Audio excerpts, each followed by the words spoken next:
بسم اللہ الرحمن الرحیم۔ آج ہم اپنے ایک پسندیدہ موضوع پہ آپ سے گفتگو کرنا چاہتے ہیں، اور وہ موضوع ہمارا ہی پسندیدہ نہیں ہے بلکہ پیغمبر اکرم صلی اللہ علیہ وآلہ وسلم کا بھی پسندیدہ موضوع ہے، اور وہ ہے زینوا مجالسکم بذکر علی ابن ابی طالب۔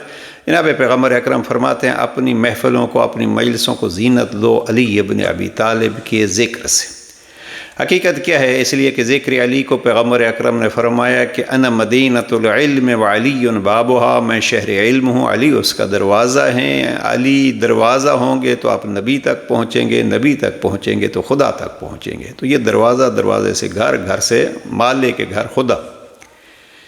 جناب امیر المومنین کی سب سے بڑی تعریف، اور وہ بھی تعریف قرآنی، میرے سامنے یہ بحار الانوار کی جلد نمبر 35 ہے۔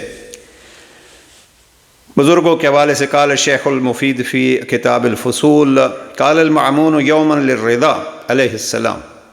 شیخ مفید کے حوالے سے علامہ مجلسی نے لکھا ہے کہ مامون نے جناب امام علی الرضا علیہ السلام سے پوچھا اخبرنی باکبر فضیلت لامیر المومنین، علی علیہ السلام کی سب سے بڑی فضیلت مجھے بتلائیے، لیکن ساتھ شرط یہ لگائی یدل علیہ القرآن، وہ دلیل ایسی ہونی چاہیے، وہ فضیلت ایسی ہونی چاہیے جس پہ قرآن دلیل دے اور قرآن ثابت کرے۔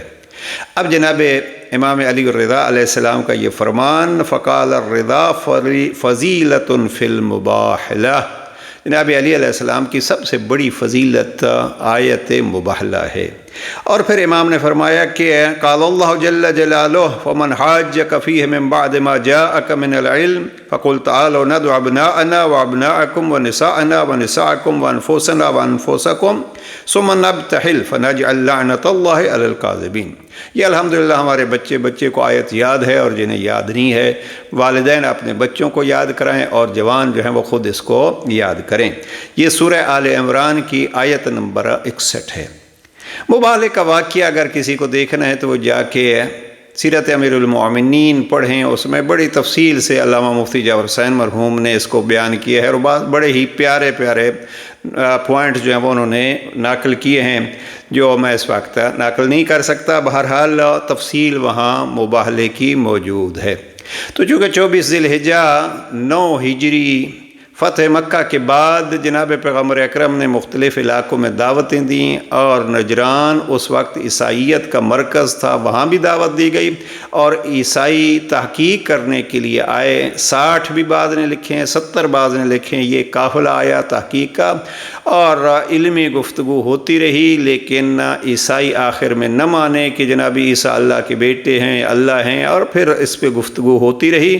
نہ مانے تو اب اللہ کا حکم ہوا کہ اس کے بعد کہ یہ ساری دلیلیں ہو گئی ہیں اور یہ علم ان کو ہو گیا ہے، پھر بھی نہیں مانتے، تو میں اللہ آپ کو حکم دیتا ہوں فقل، تو میری طرف سے ان کو کہہ دو تعالوا ندعو ابناءنا وابناءکم ونساءنا، ندعو ابناءنا، ہم اپنے بیٹوں کو بلاتے ہیں اور تم اپنے بیٹوں کو بلاؤ، ہم اپنی عورتوں کو بلاتے ہیں، تمہاری عورتوں کو بلاتے ہیں، ہم خود آتے ہیں، تم خود آؤ۔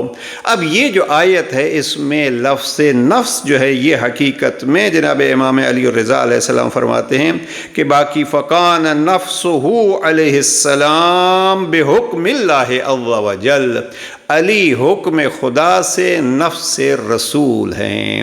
یہ امام علی الرضا علیہ السلام کے حوالے سے سب سے بڑی دلیل ہے۔ اور پھر آگے امام نے خود فرمایا کہ وَقَدْ ثَبَتَ أَنَّهُ لَيْسَ أَحَدٌ مِّن خَلْقِ اللَّهِ تَعَالَى أَجَلُّ مِن رسول اللہ صلی اللہ علیہ وآلہ وسلم وَأَفْضَلُ۔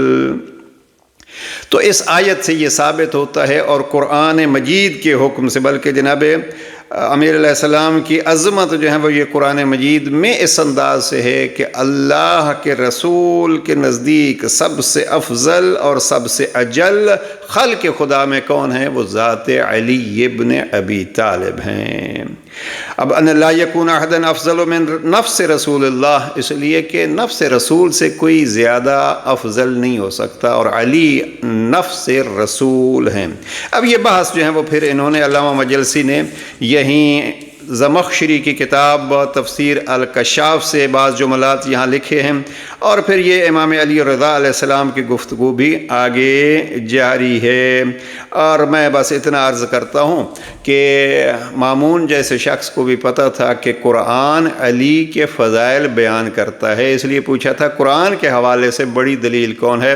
یہ یاد رکھیے گا اور جس محفل میں بیٹھیں اپنے انداز میں بیان کر دیجیے گا کہ 8ویں امام نے فرمایا بہار الانوار کی جلد 35 میں علامہ مجلسی نے لکھا ہے کہ افضل ترین فضیلت جو ہے وہ اکبر ترین فضیلت علی کیا ہے؟ نفس رسول ہونا۔ اب یہی ایک عرض کرتا جاؤں، کسی نے پوچھا تھا یا علی آپ کی قرآن مجید میں کون سی بڑی فضیلت ہے؟ اب دیکھیے امام علی رضا علیہ السلام کا تو آپ نے سن لیا، لیکن یہی سوال جب جناب امیر المومنین سے خود کیا گیا تو امام نے کون سی آیت پڑھی؟ آپ ایک لحظے کے لیے ذرا سوچئے کہ امام نے کیا پڑھا ہوگا۔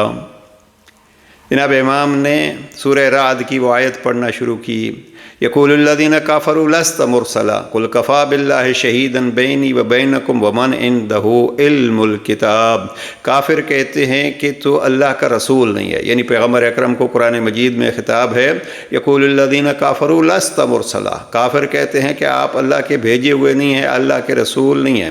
قل کفی باللہ شہیدا بینی و بینکم ومن عندہ علم الکتاب، ان کو کہہ دو کہ مجھے آپ کی گواہیوں کی اور آپ کی تصدیق کی ضرورت نہیں ہے، میری گواہی اور میری تصدیق کے لیے دو بس ہیں۔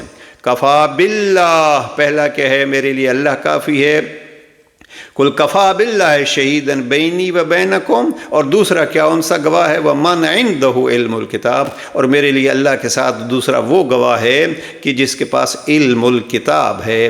اب یہاں علم الکتاب ہونا ایک الگ بات ہے، اس کی طرف جناب امیر علیہ السلام نے توجہ نہیں دلائی اور یہاں اس علمی مقام کو بڑی فضیلت قرار نہیں دیا۔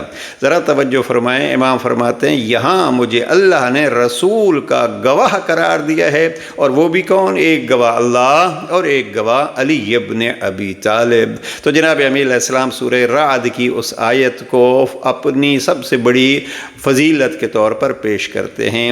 عزیزان یہ دو آیتیں یاد کر لیں۔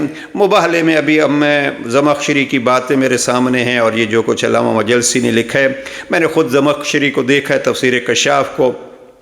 زمخشری نے یہ لکھا ہے کہ جناب پیغمبر اکرم کی اہل بیت سے اس سے بڑی کوئی فضیلت نہیں ہے، اور پھر انہوں نے کہا کہ جب یہ اکٹھے ہوتے ہیں تو پیغمبر اکرم نے ان کو اکٹھا کر کے آیت تطہیر بھی پڑھی، انما یرید اللہ لیذھب عنکم الرجس اہل البیت ویطہرکم تطہیرا۔ یہ تقریباً علامہ مجلسی نے پھر بہار الانوار میں یہ ایک 2 صفحات کی وہ کشاف کی عبارت کو بھی نوٹ کیا ہے۔ یہ 4-5 جلدیں ہیں جو علامہ مجلسی نے فضائل امیر المومنین پہ بیان کی ہیں، اور یہ ایک باب ہے پورا، باب المباحلہ۔ بس دعا ہے پروردگار ہمیں فضائل علی جاننے، گھر گھر اس کو پہنچانے، اپنی زندگیوں میں اس کو اپنانے کی توفیق نصیب فرمائے، اور اس علی کا صدقہ، عید مباحلہ کے صدقہ آپ سب کو خوشیاں نصیب فرمائے۔ بہت سارے چیزیں اور جی چاہ رہے عرض کروں، لیکن اسی پہ اکتفا کرتے ہیں۔ 2 آیتیں علی کی عظمت کی، آیت مباحلہ اور سورہ رعد کی گواہ ہونا علی کا نبی کی رسالت کے لیے۔ والسلام علیکم ورحمۃ اللہ۔